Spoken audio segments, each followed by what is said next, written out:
Lorsque le Saint-Esprit vient sur ta vie, il t'équipe pour la fécondité.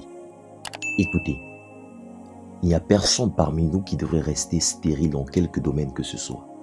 Dans toute zone où tu as besoin de porter du fruit, le Saint-Esprit peut le rendre possible. Et dans toute zone où tu as besoin d'audace, de grâce pour parler, le Saint-Esprit peut le faire aussi. Ceux qui prêchent savent de quoi je parle. Il y a des endroits où, si l'on te demande de prier pour les malades, même toi tu te diras, les gens ont déjà loué Dieu, ils peuvent rentrer chez eux.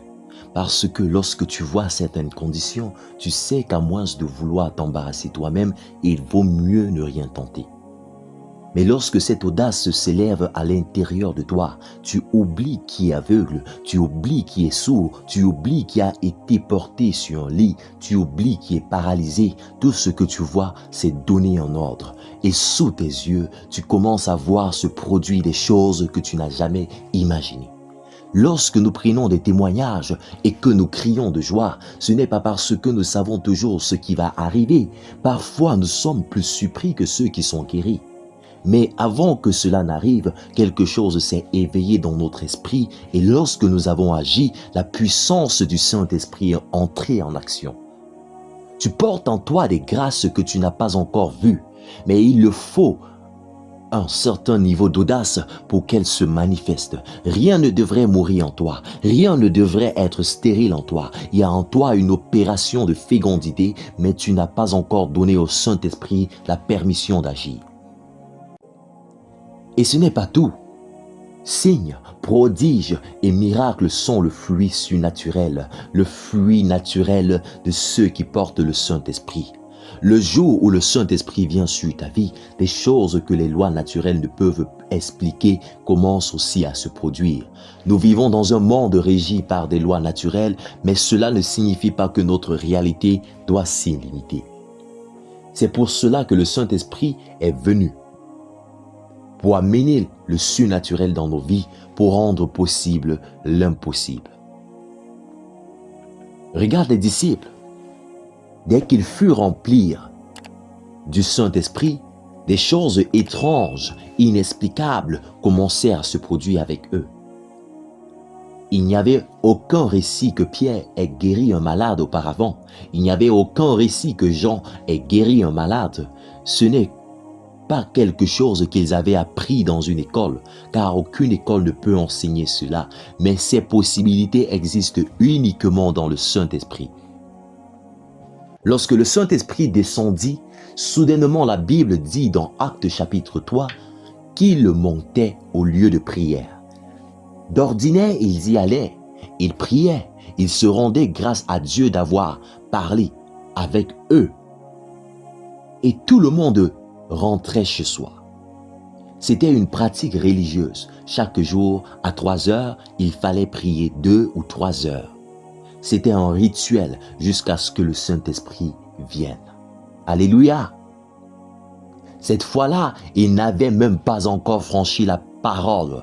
Ils n'avaient pas encore franchi la porte de la salle de prière qu'ils virent un homme assis là chaque jour. Cela veut dire qu'ils l'avaient déjà vu auparavant, mais ce jour-là, quelque chose en eux les arrêta. La Bible dit que l'homme les regarda attendant de recevoir quelque chose de Pierre. Pierre lui dit, « Regarde-nous. » Cet homme avait été emmené là depuis sa naissance, car il était boiteux depuis toujours. Mais ce jour-là, le Saint-Esprit reposait sur Pierre. Quelqu'un dit, le Saint-Esprit reposait sur Pierre. Il dit, « Regarde-nous. L'argent et l'or, je ne l'ai pas, mais ce que j'ai, je te le donne au nom de Jésus. Lève-toi et marche. » Quelle audace soudaine! Tu l'avais déjà vu. Il avait déjà été emmené là. Qu'est-ce qu'il avait changé? Le Saint-Esprit était venu sur. Lorsque tu donnes de la place au Saint-Esprit, tu diras des choses que tu n'aurais jamais cru pouvoir dire. C'est là que tu commences à parler un langage que tu n'as pas appris. Pierre lui dit, « L'argent et l'or, je n'en ai pas, mais ce que j'ai, je te le donne au nom de Jésus. Lève-toi et marche. » Sais-tu ce qui s'est passé? L'homme ne se leva pas. Si c'était toi, tu aurais peut-être dit, « Ah, je suis fichu qui m'a envoyé ici. » Mais Pierre le saisit par la main et le releva. Quand je dis « lève-toi », tu te lèves. Et au moment où il le tira vers le haut, la Bible dit que la force entra dans ses jambes. D'où venait cette force? C'est le Saint-Esprit à l'œuvre. C'est la dimension surnaturelle que le Saint-Esprit apporte dans ta vie. Cela signifie qu'avec toi, l'impossible n'existe pas. Il y a quelque chose qui soutient tes paroles, quelque chose qui soutient tes actions. C'est pourquoi Jésus a insisté, restez jusqu'à ce que vous soyez revêtus de puissance d'en haut. Tu avais commencé ce projet et tout le monde pensait qu'il finirait en moquerie. Mais il y avait quelque chose qui te poussait à ne pas abandonner. Et tu as continué. Jusqu'à la 11e heure, tout semblait prêt à échouer. Puis est venue une action. L'action qui semblait la plus insensée. Mais le Saint-Esprit te le dit et tu obéis. Et toutes les pièces du puzzle s'assemblent. Soudain, ce qui semblait impossible devient réalité.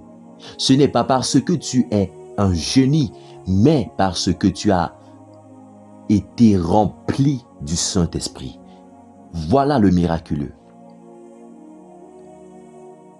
Un moment est venu où il n'était même plus nécessaire de relever les gens avec les mains. Le sais-tu? Parce qu'à mesure que tu grandis, la puissance se renforce. Dans Actes 5, le verset 15, la Bible nous dit que ce même Pierre, en sortant du lieu de prière, voyait son ombre guérir les malades, parce qu'ils avaient grandi. Vois-tu, on grandit aussi dans le surnaturel. Nous ne grandissons pas seulement naturellement. Oh, avant je mesurais 1,50 m, maintenant je fais 1,95 m. Ça, ce n'est pas la vraie croissance. Même les chèvres grandissent ainsi. Quand nous parlons de vraie croissance, nous parlons de croissance surnaturelle, où les choses impossibles qui se produisent dans ta vie se multiplient en intensité. La vraie croissance, c'est lorsque tu parlais et qu'une seule personne était touchée et qu'aujourd'hui 50 personnes le sont. C'est lorsque tu parlais et qu'une personne, une seule famille était impactée et qu'aujourd'hui c'est tout un territoire qui est transformé. C'est là que le Saint-Esprit veut nous conduire à devenir des champions dans notre génération. Il y a une puissance en toi. Tu n'es pas ordinaire. Les gens du monde pensent que nous sommes pareils, mais nous ne sommes pas pareils. Ce n'est pas parce que nous avons tous deux des oreilles, un nez, des yeux que nous sommes identiques. La Bible dit que nous sommes une nouvelle création. Les choses que Dieu peut faire à travers nous, ils ne peuvent même pas les imaginer. Il est écrit, ce que l'œil n'a pas vu, ce que l'oreille n'a pas entendu, ce qui n'est pas monté au cœur de l'homme, ce sont les choses que Dieu a préparées. Pas pour tout le monde, mais pour ceux qui l'aimaient, pour ceux qui l'aiment, pour ceux qui portent son esprit. Dieu veut faire quelque chose à travers nous. Nous sommes ces théâtres, ces vitrines. Nous sommes les scènes sur lesquelles il se manifeste. Parce que la seule manière pour Dieu d'être vu, c'est lorsque nous apparaissons. C'est pourquoi nous ne pouvons pas venir comme des gens ordinaires. Jésus a dit, « Celui qui m'a vu a vu le Père ». Alors, quand les gens nous voient, ils devraient voir ce que seul Dieu peut faire. Voilà ce qui fait de toi l'agent de Dieu sur la terre. Mais cela n'est pas possible sans le Saint-Esprit.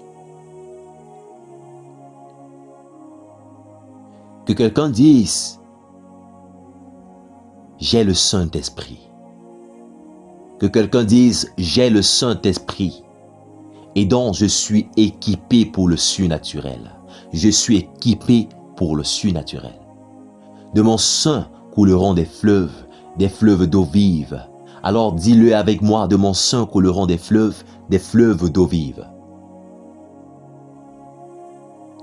Tu sais, la manière dont le Saint-Esprit agit, souvent, il choisit la personne la moins qualifiée. Parce que si Dieu choisissait le plus compétent, on attribuerait la gloire à son expérience. Autrefois, les anciens se rassemblent et Dieu choisit un enfant. Il est écrit de la bouche des enfants et des nourrissons. N'es-tu pas déjà passé par là? Toute la famille est confuse, puis un garçon de 5 ans parle, et la sagesse qu'aucun ancien n'avait sort de sa bouche. Ainsi tu sais que c'est Dieu qui parle. Car c'est que l'inexpérience de l'enfant pour écouter le Saint-Esprit le compense, lui qui est l'ancien des jours. Souvent il choisit le plus faible. Un jour, une ville entière est assiégée. Les gens en étaient arrivés au point où les femmes mangeaient leurs enfants. Dieu n'est pas passé par les généraux. Même le roi était impuissant. Il est passé par 4 lépreux. 4 lépreux qui se sont dit « Pourquoi rester ici jusqu'à mourir ?» Et quand ces 4 lépreux se mirent en route vers le camp ennemi, les ennemis entendirent le bruit des chars. Pourtant, les lépreux sont des gens dont les jambes sont rongées. Même en sautant, on ne les entendrait pas. Mais lorsque le Saint-Esprit agit, quelque chose de surnaturel se produit. Leurs pas sont devenus comme le galop de 100 chevaux. Et lorsque ces 4 lépreux arrivèrent, toute l'armée s'enfuit, abandonnant son camp. Les lépreux libérèrent ainsi la ville. Je ne sais pas ce que tu considères comme ta limitation, mais lorsque le Saint-Esprit vient, laisse couler, ceci est disponible pour tout. Ceci est disponible pour tout le monde. Tu ne peux pas te permettre de ne pas être rempli du Saint-Esprit. Le Saint-Esprit convainc, le Saint-Esprit révèle, le Saint-Esprit transforme, le Saint-Esprit aide et le Saint-Esprit équipe. Tu as besoin de ces 5 dimensions pour être l'avantage que tu dois être dans ta génération. C'est pour cela que le Saint-Esprit est venu. Et vois-tu, recevoir le Saint-Esprit est simple. Dans Luc 11, à partir du verset 13, la Bible nous explique comment recevoir le Saint-Esprit. La première étape, c'est demander. Peut-être que tu n'as déjà été là, avec tant de zones d'ombre en toi, mais le Saint-Esprit est un révélateur. Tout ce que tu as à faire, c'est demander. Regarde ce qu'il dit dans Luc 11, le verset 13. Il est écrit, « Si donc méchants comme vous l'êtes, vous savez donner de bonnes choses à vos enfants, à combien plus forte raison le Père Céleste donnera-t-il le Saint-Esprit à ceux qui quoi? À ceux qui le lui demandent. Alors, si donc tu as besoin, demande. Si ce dont tu as besoin, c'est de la révélation, demande. Si ce dont tu as besoin, c'est de la puissance, demande. Ton impact, tes résultats sont à la merci de ta demande. Demande. Alors le Saint-Esprit pourra entrer en action. Il n'est pas seulement donné lorsque tu demandes, il se manifeste lorsque tu demandes. J'ai été dans beaucoup d'endroits où franchement j'avais peur parce que tout ce que je savais faire ne fonctionnait pas.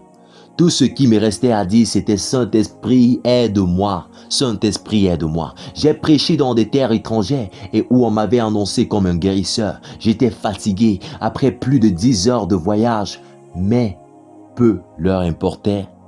Pour eux, les sourds devraient entendre. Les aveugles devaient voir aujourd'hui.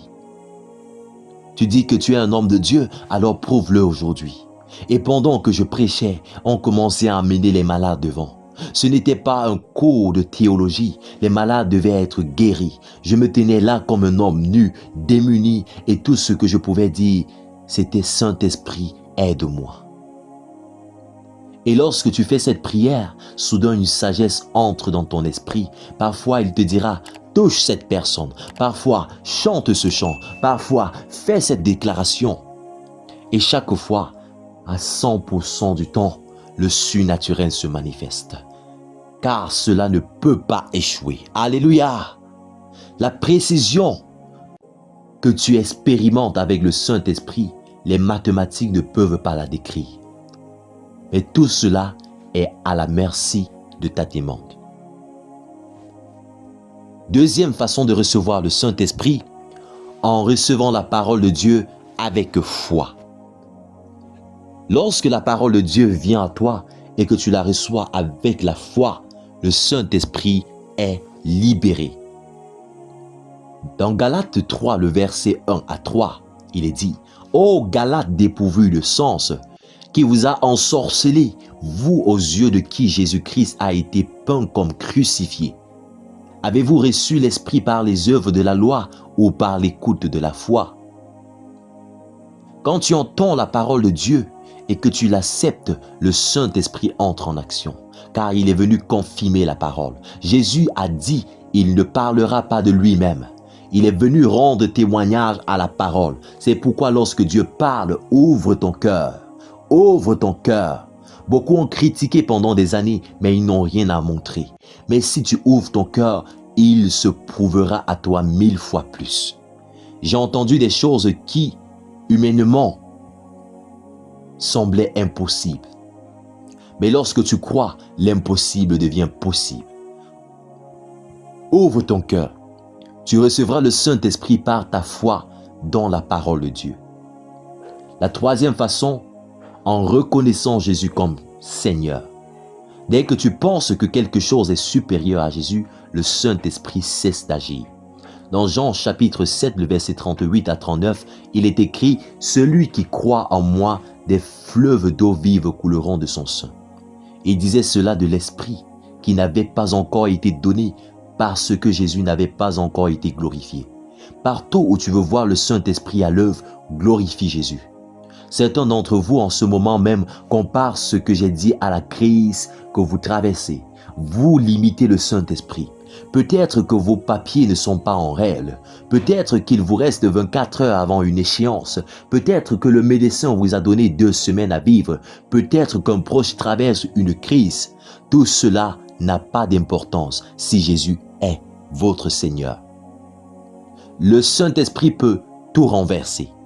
Même le monde a été créé en 6 jours. Qui t'a dit que le cancer ne peut pas disparaître en un instant? Le problème, c'est que nous plaçons nos crises au-dessus de Christ. Mais si tu élèves Christ au-dessus de ta crise, le Saint-Esprit réglera ton problème. Tu veux voir la puissance du Saint-Esprit? Peu importe ce que tu traverses, dis-toi, même dans cette situation, Jésus est Seigneur. Ma famille est au bord de l'éclatement, mais Jésus est Seigneur. Ma santé est au bord de la ruine, mais Jésus est Seigneur. Ma carrière est en train de s'effondrer, mais Jésus est Seigneur. Ma vie conjugale est au plus bas, mais Jésus est Seigneur. Alors laisse couler, oui, laisse couler. Le Saint-Esprit brûle d'agir au milieu de nous. Mais nous sommes souvent dans la limitation. Souviens-toi de l'histoire du fils prodige. Son frère aîné, pendant des années, n'a jamais célébré son retour. Pourquoi? Parce qu'il estimait, moi j'ai toujours servi fidèlement, je ne pêche pas, je ne me rebelle pas, et pourtant tu ne m'as jamais donné un chevreau pour faire la fête avec mes amis. Et le père lui a répondu, tu ne m'as jamais demandé. Certains vivent dans la sainteté, mais dans la souffrance parce qu'ils n'ont jamais demandé. Pendant qu'un autre qui tombe et se relève maîtrise l'art de demander. Seigneur, aide-moi. Saint-Esprit, transforme-moi. Saint-Esprit, fortifie-moi. Saint-Esprit, interviens. Et toi, tu vis saintement. Tu ne demandes pas. C'est pourquoi le fils prodigue a reçu le meilleur, parce qu'il a demandé. Certains ici voient